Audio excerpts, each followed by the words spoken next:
అని లేకుండా ప్రశాంతంగానే ఈతే కాదు మీ జీవిత గమనం కూడా ప్రశాంతంగా ఉండాలని తప్పకుండా ఆ ఆనందాన్ని ఆ సంతోషాన్ని పంచుకోవాలని నేను మళ్ళీ మీకు కృతజ్ఞతలు తెలియజేయడానికి వచ్చాను. తప్పకుండా మీ పెద్దల యొక్క ఆశీర్వాదంతో వచ్చినటువంటి మేము మీ యొక్క ఆలోచనలకు తగ్గట్టుగానే ముందుకు పోతాం.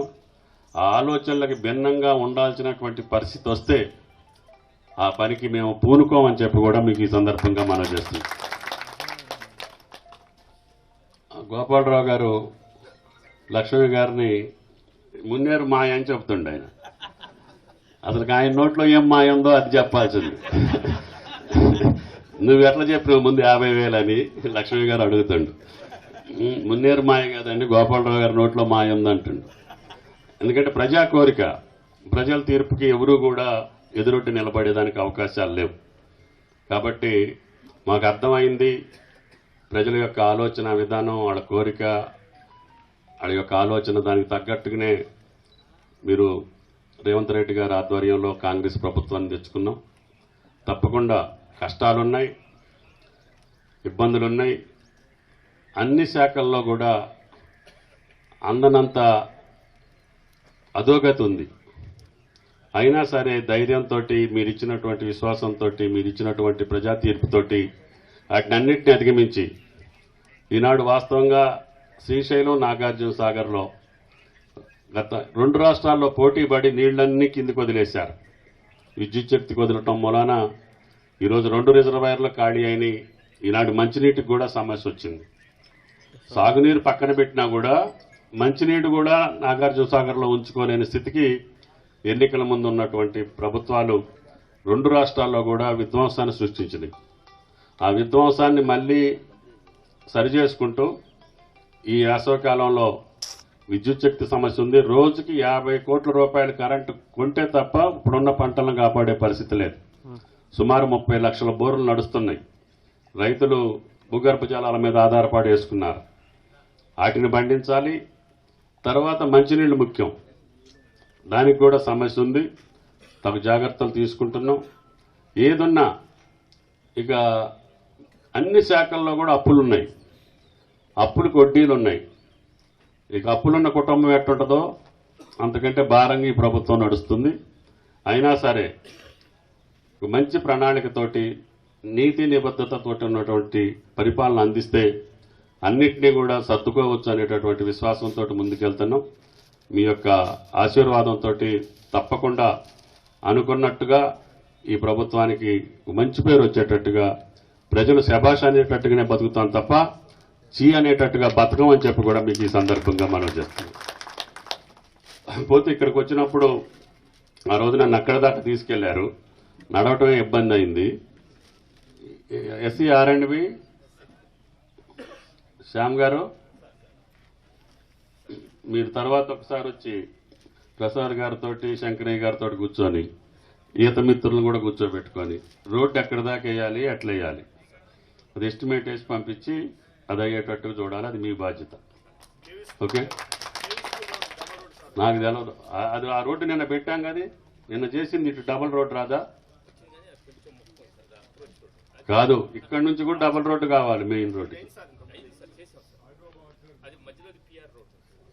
PR వాళ్ళకి కూడా చెప్పండి, అది బాగలేదు ఆ రోడ్డు. నేను వచ్చిన రోడ్డు అయితే బాగలా.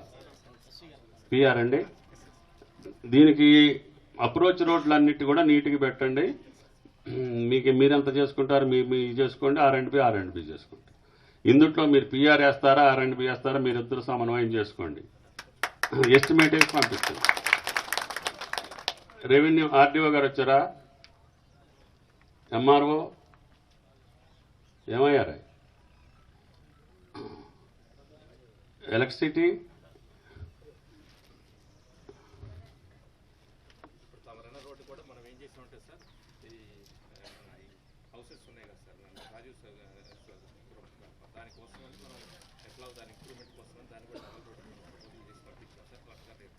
చూడండి, అది డబల్ రోడ్డు ఉంటే మంచిది. ముందు ఇంటర్నల్గా ఏం చేయాలనేది పంచాయతీరాజ్ మీరు ఆలోచించి చేయండి. పవర్, ఎలక్ట్రిసిటీ DE గారా? ఇంకేమన్నా లైన్ కావాలా, లేకపోతే ఆ రోడ్డు అమ్మట ఒక లైన్ వేసి లైట్లు పెట్టేదానికి ఉంటుంది. వాళ్ళు రోడ్డు అలైన్మెంట్ ఇస్తే ఆ రోడ్డు అమ్మట పోల్స్ వేసి దానికి లైటింగ్ పెడితే వీళ్ళు తెల్లారుజామున వచ్చేవాళ్ళు ఉంటారు. లక్ష్మయ్య గారు కింద పడ్డాను నన్ను తిడతారు. వాళ్ళది రోడ్డు, నీది కరెంటు, అది ఇమ్మీడియట్గా చేయాలి. సుమన్ గారు, నువ్వు టూరిజం కదా, కనీసం ఇవిడ వచ్చి కూర్చునేటట్టుగానే చేయవయా. నాకు తెలీదు బీచ్లలో గీచ్లలో ఏదో సౌకర్యాలు ఉంటాయి కదా. నేను ఎప్పుడు వెళ్ళా బీచ్కి. రాయల్ గారు వెళ్ళిన నువ్వు ఎప్పుడన్నా వెళ్ళే ఉంటారు వాళ్ళు. కొద్దిగా వెళ్ళిన వాళ్ళని అడిగి ఆ నది ఒడ్డుని ఏం చేయాలి, ఏం చేస్తే వీళ్ళకి సౌకర్యంగా ఉంటుంది, ఆనందంగా ఉంటుంది, చేత తీర్చుకోవటానికి. మంచి చెడ్డ నాకు విషయం తెలియదు కానీ నువ్వు ప్లాన్ చేసుకొని సింగపూర్, గోవా, మలేషియా వెళ్ళినోళ్ళతో మాట్లాడి దానికి తగ్గట్టుగా అది నువ్వు ప్లాన్ చేసి పంపించాలి. రమణ, హార్టికల్చర్, నువ్వు ఇందులో ఇంకేం మొక్కలు వేయాలి ఓవరాల్గా ఏడి మీరిద్దరు చూసుకొని మొక్కలు తెప్పించే బాధ్యత మీదే, ఏపించే బాధ్యత మీదే, పెంచే బాధ్యత కూడా మీదే. ఆయన గారు నిమిత్త మాత్రుడు పాపం ప్రసాద్ గారు, ఆయన ఫెసిలిటేట్ చేయండి. ఎందుకంటే కొన్ని మొక్కలు తెచ్చి పాపం ఎండిపోతున్నాయి. ఇక నుంచి మొక్క ఎండిపోవటానికి లేదు. ఏమేమి రకాలు వేయాలి, ఏది వేస్తే మంచిగా ఉంటుంది, ఆ డిజైన్ కూడా మీరే అప్రూవ్ చేయాలి. రెవెన్యూ వాళ్ళు ఒకసారి వస్తారు. ప్రసాద్ గారు, మీరు బౌండరీ ఫిక్స్ చేసుకోండి. ముందు లింక్ ఫెన్సింగ్ వేయించేయండి, తర్వాత చూద్దాం. తర్వాత ఈ కరకట్టలు ఎక్కడి నుంచి ఇరిగేషన్ వాళ్ళు వచ్చారు ఎవరన్నా? గురువు గారు, మీరు ఇప్పుడు రిటైనింగ్ వాల్స్ ఎక్కడి నుంచి మొదలు పెడతారు? ఇక్కడ అది అలైన్మెంట్ ఒకసారి చూసిన తర్వాత సుమనం వాళ్ళ యొక్క రిటైనింగ్ వాల్స్కి సంబంధించి దాన్ని మనం ఎట్లా వర్కౌట్ చేయాలి, అది వాళ్ళ అలైన్మెంట్ బయట ఉంటుందా, లోన్ ఉంటుందా, ఎక్కడ ఉంటుంది, వాళ్ళ స్పెసిఫికేషన్ ప్రకారం వాళ్ళు చేస్తారు. దానికి నువ్వు చేసే సౌకర్యాలు ఏమైనా ఉంటే బయట చేస్తే మంచిదా, లోపల చేస్తే మంచిదా, ఆ రిటైనింగ్ వాల్ డిజైన్ ఏంటి, ఈగారా మీరు వర్కౌట్ చేస్తే ఆ రిటైనింగ్ వాల్ డిజైన్ మళ్ళీ రేపు అడ్డం రాకుండా ఈ చెక్ డ్యామ్ను కూడా కొద్దిగా హైట్ చేయాలి. దానివల్ల కూడా అంది ఇంకా కొంచెం హైట్ చేస్తే మీ స్టోరేజ్ తోటి పాటు మీ స్పెసిఫికేషన్కి అనుగుణంగా రిటైనింగ్ వాల్స్కి అనుగుణంగా రేట్ చేయాలి. స్టోరేజ్ ఎక్కువ ఉంటుంది, మీకు మంచిది, డ్రింకింగ్ వాటర్కి మంచిది, వీళ్ళకి కూడా మంచిగా ఉంటుంది. ఈ 4-5 పనులు చేయండి. ఇంకేమైనా చెప్తే తర్వాత అటెండ్ చేద్దాం. అది సుమన్ గారి బాధ్యత. స్టెప్స్ ఎట్లా కడతాం, రిటైనింగ్ వాళ్ళని బట్టి చూడాలి. నారాయణ గారు కావచ్చు, వాళ్ళ ఆశీర్వాదంతో వచ్చింది. ఇప్పటికీ దుగ్గినేని గారిని మనం కలవటానికి వెళ్తే నా గురుదక్షిణ ఎట్లుందని అడుగుతుండు. అందుకనే వాళ్ళకేమీ లేదు పాపం, మనం ఆనందంగా ఉండటం వాళ్ళు కోరుకుంటున్నారు. ఆయన రోజుకు 100 ఫోన్లు చేసిండు మన ఎన్నికల్లో దుగ్గినేని గారు మీ అందరికీ. అంటే వాళ్ళ పట్టుదల, వాళ్ళ నిబద్ధత, ఈ ప్రాంతం పట్ల ఉన్నటువంటి మమకారం, మన పట్ల ఉన్నటువంటి ప్రేమ వాళ్ళు చూపిస్తారు. అంటే వాళ్ళకి అవసరం లేదు, మంచంలో ఉండి నడవలేని స్థితిలో ఉన్నప్పుడు కూడా ఈ కార్యక్రమాల పట్ల వాళ్ళకి ఇంకా జిజ్ఞాస ఉంది. అందుకని ఇంకా ప్రసాద్ గారికి చెప్పేది ఏంటంటే, యువకులు రిటైర్ అయినటువంటి వాళ్ళు అగ్రికల్చర్ ఆఫీసర్లు ఉన్నారు, ఇంకా వేరే డిపార్ట్మెంట్లో ఉన్నారు. వాళ్ళకి ఏం పని లేదు. పిల్లలేమో ఇతర దేశాలు పోయారు. వీళ్ళు ఆమెగారు ముందు కూర్చొని కబుర్లు చెప్పటమే. దీనికి వాడండి. కోటేశ్వరారు ఉన్నాడా? ఉన్నావా?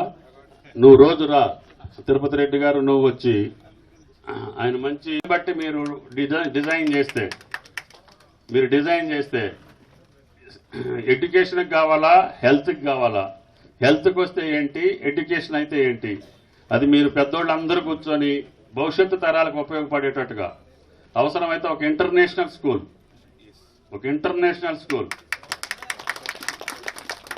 అర్థమైందా? ఈ స్థలాన్ని బట్టి మీరు డిజైన్ చేయండి.